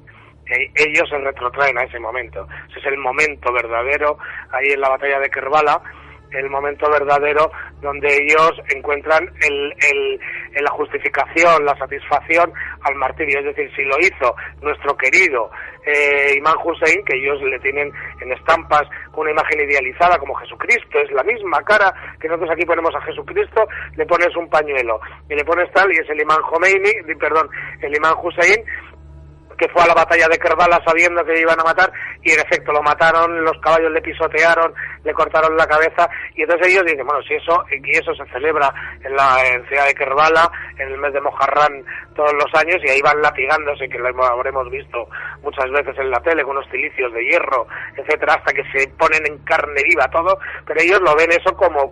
Entonces, un pueblo que es capaz de hacer eso, que es incomprensible para los parámetros occidentales, y solamente ves ahí fanatismo y tal, pues es un pueblo que se lanza gustoso a defender su patria todos los años que haga falta, y que cada familia veía con orgullo que aquí nos falta el padre, aquí nos faltan los 2 hermanos, pero es que nosotros lo hemos dado por la patria, por el imán, por nuestra dignidad. Entonces esas familias eran absolutamente respetadas en la pequeña aldea donde estaban, es decir, es que tenían una devoción. Hay películas muy buenas, porque el cine iraní es de los cines más sobresalientes de Asia, por detrás del hindú, probablemente la industria mejor que hay de cine, y hay películas buenísimas que tratan el tema de la retaguardia y el tema del sufrimiento por el hijo que no vuelve, etcétera, y realmente es Irán ahí dejó perplejo totalmente, porque su capacidad de sufrimiento es incomprensible en Occidente. Es decir, España sería totalmente incapaz de hacer un gesto de honor y de sacrificio, y cualquier país, o sea, de Estados Unidos, me parece que en Vietnam cayeron 50.000 personas y ya la sociedad se levantó, hay que acabar con esta guerra directamente. Imagínate 800.000. Claro. Esa cifra es inasumible, más todos los mutilados. Hombre, yo ahí añadiría una diferencia, que bueno, Estados Unidos fue voluntariamente a Vietnam, mientras que Irán fue invadido, además invadido a sangre y fuego, porque ya desde el principio, vamos, los iraquíes cometen crímenes en Khorramshahr, por ejemplo, ya hay represalias contra la población civil, nada más tomar la ciudad. Entonces, claro, te sientes invadido, pues te gusta, es lo que dices, que Saddam Hussein tenía la idea de que los iraníes deseaban desprenderse de ese gobierno, que yo ahí quizá no lo comparto, pero yo poniéndome en la piel incluso del que quiera desprenderse de la revolución iraní, en el momento que ve cómo Irak entra de esa manera, ya le da igual eso. El objetivo es defenderse de Irán. Pero no todos los países tienen esa capacidad de sufrimiento, yo creo. Sí, bueno. O sea, yo creo que hay países... también depende del momento histórico. Francia, yo me imagino el momento histórico. Francia mismo se rindió en 40 días, se rindió y dijo, mira, me has invadido, chico, he perdido la partida, y hasta luego, ¿sabes? No sé, hay otros países que no han... O sea, tener una capacidad de sufrimiento así como la que tuvo la Unión Soviética, como la que tuvo China. O sea, son países que no todo el mundo tiene esa capacidad y tal, y al enemigo, también yo creo el momento histórico que sea, el momento histórico también, porque bueno, España también tenemos muchas gestas comparables. Pero España, ahora mismo España, me dices que sé que hacer lo mismo que Irán, España se deshace en 2 días. Pero España ha perdido en ese sentido, porque la última encuesta que yo leí que se había hecho sobre población entre tal y tal del año, entre los 18 y los 20 y tantos años o 40 o 30, ¿usted estaría dispuesto a ir por su país a la guerra y tal? Y te digo que me parece que el 16% decía que sí, Otra cosa es si eso realmente ocurriera.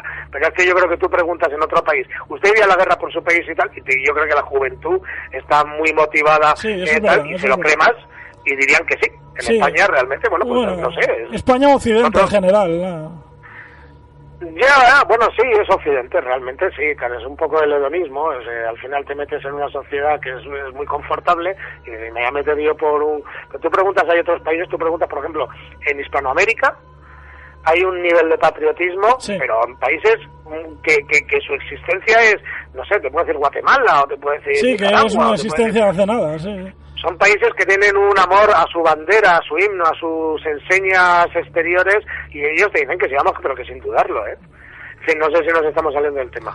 No, es curioso, entraría dentro. Y otra pregunta, ¿cómo ves Irán de cara al futuro, incluso las relaciones con Occidente? Porque es verdad, se lo demoniza en exceso, se lo presenta, vamos, como un país que puede aspirar a tener la bomba atómica, antisemita que quiere exterminar a Israel, que es verdad que todo eso son mitos y yo creo que los puedes desmontar perfectamente, o cualquiera de los que estamos en esta mesa los podemos desmontar, pero bueno, ya se actitúa hacia Irán como intolerante, que persigue a las mujeres, pero en cambio no se dice nada, por ejemplo, de Arabia Saudí, cuando es un millón de veces peor. Están prohibidas todas las religiones que no sea el Islam suní, mientras que Irán, hasta todos los miembros de las minorías religiosas, judíos, cristianos, etcétera, tienen su representante en el Parlamento. Curioso. Bueno, pues es que has hecho un montón de preguntas que, en fin... Bueno, iría todo a lo mismo. Comparar actualmente Arabia Saudí con Irán y el futuro, sobre todo el futuro de Irán.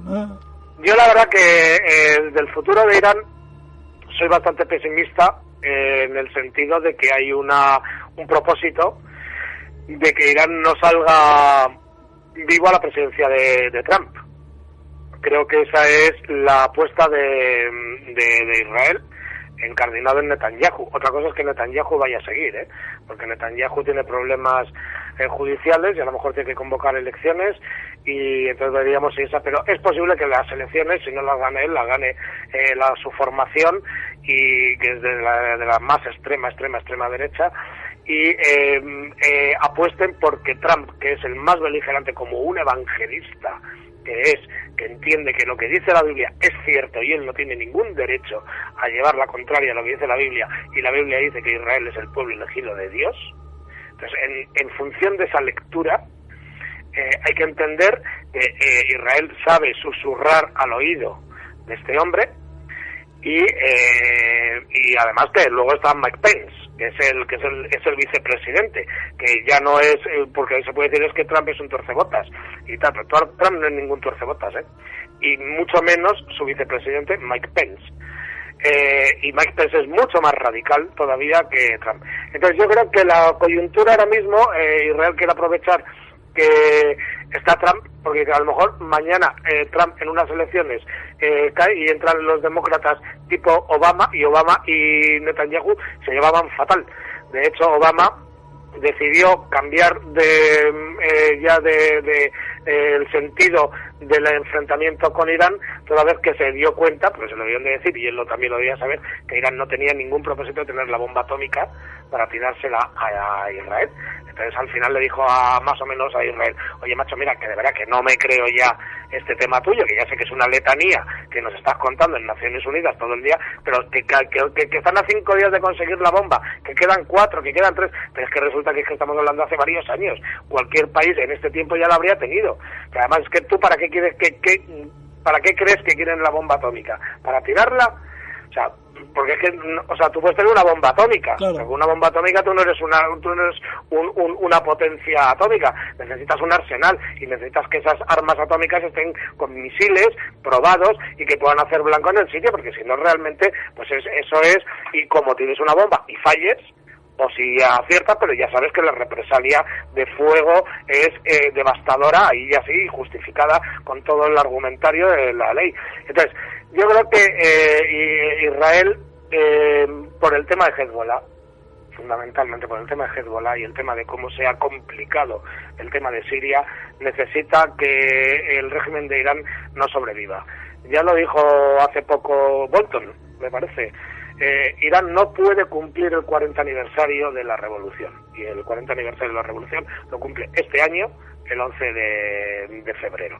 Bueno, esto no quiere decir que el 11 de febrero vaya a ocurrir nada, esto es dentro pero de nada. Sí que el propósito de ellos es que haya una revolución en Irán a base de carestía, a base de pobreza, a base de movimientos insurgentes. Un bloqueo, básicamente.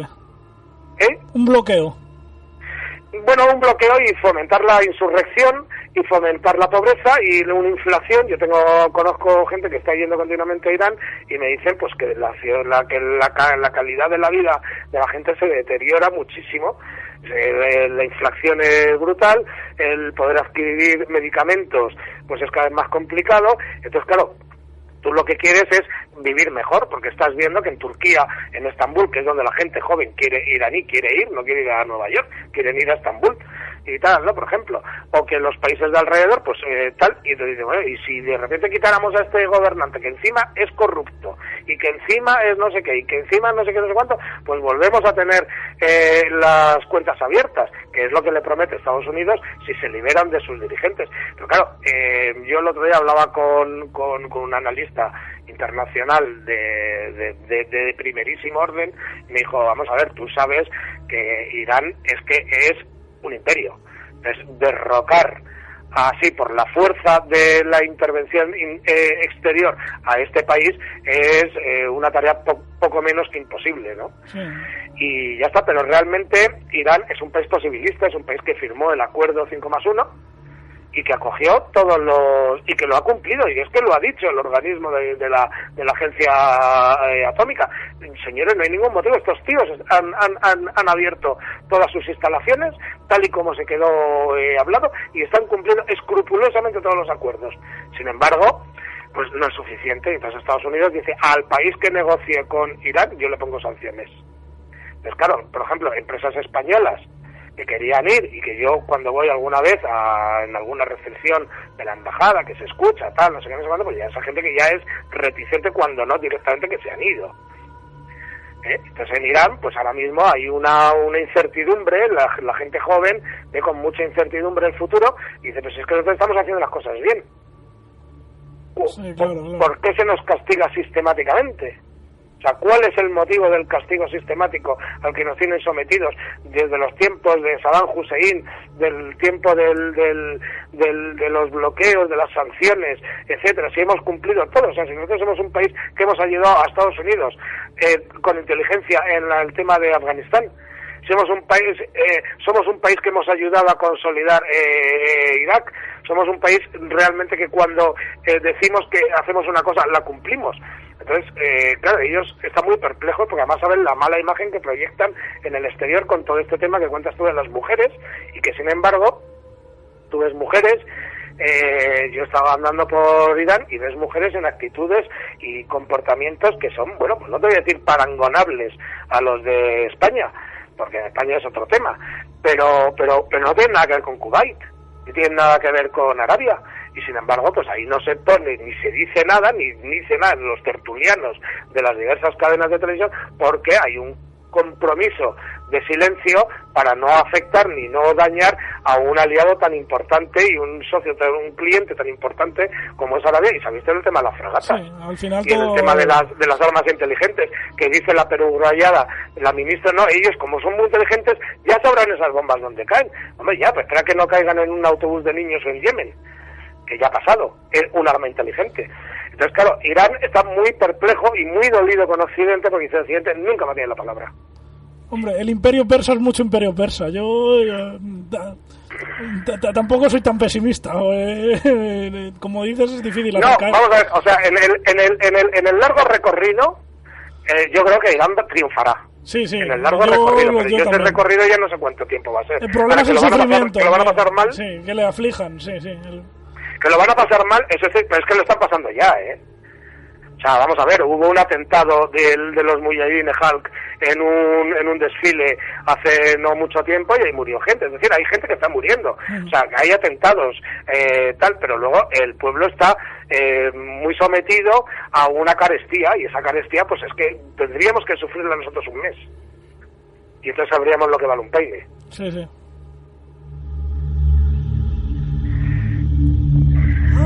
Pues esto es lo que... Pues muchísimas gracias, Nico, por este tiempo que nos has dedicado y por aclarar un poco y que nuestros oyentes pues vean un poco más este mercaderismo que ha habido en esa zona, y que, pues hombre, que no es todo oro lo que reluce, ¿no? Y que tampoco Irán pues es tan malo como nos lo han puesto, como ese demonio satánico que hace temblar los cimientos de Occidente, ¿no? Yo te digo una cosa por terminar, si me queda un minuto. Te digo que insto a que la gente viaje a Irán, porque tiene un patrimonio arqueológico y cultural de primerísima categoría, al nivel de Perú y de Egipto, por ejemplo, y porque la gente, para los viajeros, los que viajamos, que no somos turistas, que somos viajeros, te digo que es de la gente más agradable del mundo. Están deseando complacerte, ayudarte, ser serviciales. Son de la gente que vive en una calle y se apartan de su camino y te llevan hasta esa calle, y muchos mitos sobre Irán y los iraníes caerían con solo, para además es un país relativamente barato, y yo insto y animo a que la gente se acerque a conocer Irán, y entonces muchas ideas preconcebidas y peyorativas iban a caer. Pues muchísimas gracias, Nico, y animamos aquí a visitar ese patrimonio inmenso que tiene Irán, esa Persépolis, ese patrimonio del imperio persa aqueménida, que es maravilloso y que indudablemente pues es un aliciente para visitar ese país. Pues un abrazo. Muchísimas gracias y a vosotros por contar con mi colaboración. Un abrazo, Nico. Un abrazo muy fuerte. Gracias por la conversación.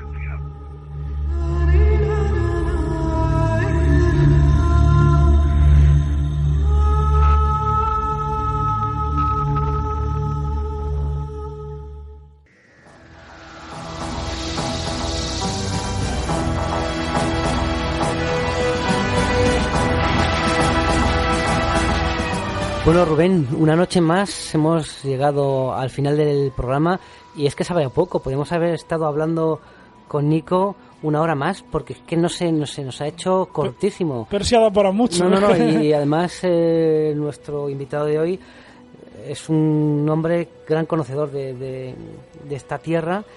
Y bueno, además que se le ha pateado de norte a sur y de este a oeste. Hemos tenido el privilegio de contar con un viajero así de ese lugar tan exótico como es Persia. No, a mí se me ha antojado visitar Persia. Me lo voy a apuntar para unas próximas vacaciones exóticas, visitar la antigua Persépolis, ¿no? Cuna de esa magnificencia de los grandes reyes persas. Y bueno, Rubén, ¿nos tienes en ascuas? ¿No? Sí, bueno, había formulado una pregunta al empezar el programa que he dicho que estaba relacionada con uno de los temas que hemos tratado hoy, aunque aparentemente no lo parezca la pregunta, que bueno, es la siguiente.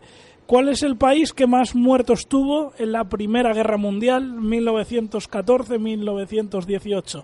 Bueno, antes de responder voy a ver si Johnny se moja. John Constantin, mójate. Hombre, pues yo me hubiese tirado a la piscina con el Imperio Ruso.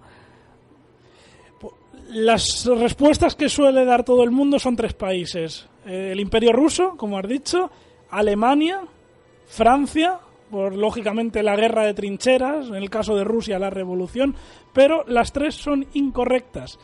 La respuesta correcta nadie la sabría decir o imaginar, pero es Persia.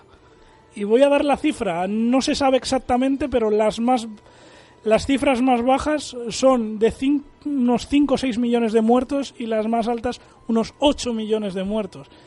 Y se preguntarán, ¿y esto por qué? Porque nadie ha oído hablar de una guerra de trincheras en Persia durante la Gran Guerra. Y bueno, pues esto enlaza con lo que hemos hablado hoy. Persia ha sido vapuleada por Occidente desde el siglo XIX, desde eso que llamaron los británicos el Gran Juego, The Great Game, que bueno, era una competencia entre Rusia y Gran Bretaña por expandirse por ejercer su influencia al Imperio Persa. ¿Qué pasa? Después de haberla vapuleado este país y querer su gas natural y su petróleo, al estallar la Primera Guerra Mundial, el Imperio Otomano entra del lado de Alemania y claro, ¿qué hacen los aliados occidentales? En este caso Inglaterra y Rusia, pues violar las fronteras con Persia y la invaden. ¿Y qué hace Persia? Pues defenderse.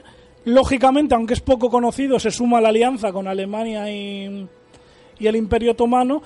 Y bueno, hay una defensa en lo que son porque allí no podía haber una guerra de trincheras, son todo montañas, desiertos, y bueno, hay una guerra de emboscadas, de guerrillas. ¿Y qué va a suceder? Que tal como estaba hecha la estructura económica de ese país, que como hemos dicho es nómada, todos son riscos, caminos muy difíciles, apenas había carreteras, apenas había ferrocarril, pues lo que hacen es que no llegan alimentos a la mayoría de los poblados del país como consecuencia de esta guerra. ¿Qué va a pasar? Que va a haber una hambruna terrible, monstruosa, que como hemos dicho va a matar a entre 5 y 8 millones de personas. No se sabe a día de hoy la cifra exacta, pero bueno, rondaría por ahí. Por cierto, que el siguiente conflicto, en la Segunda Guerra Mundial, lo hemos hablado con Nico, que bueno, los soviéticos y los británicos vuelven a invadir este país, volverá a haber otra hambruna, no tan grave, pero en este caso, del año 43 al 44 van a morir otros 2 millones de personas, 2 millones de iraníes. Con lo cual, no solo la guerra de Irak-Irán ha sido lo más horrible que la haya hecho Occidente a Irán. O sea, el siglo XX, los países occidentales a la antigua Persia le han hecho cosas terribles y que, bueno, a día de hoy siguen haciéndola, por desgracia.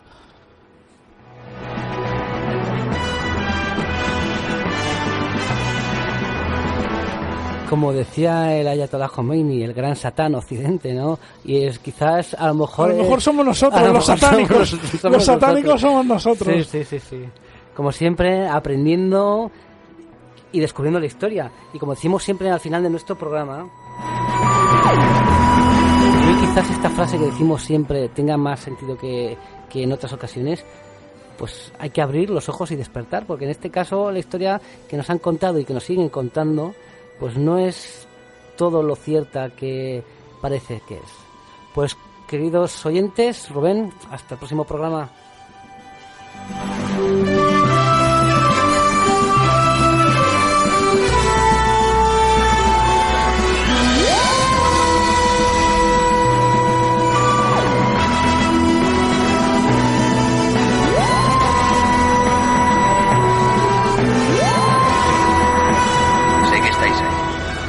Percibo vuestra presencia. Sé que tenéis miedo. Nos teméis a nosotros. Teméis el cambio.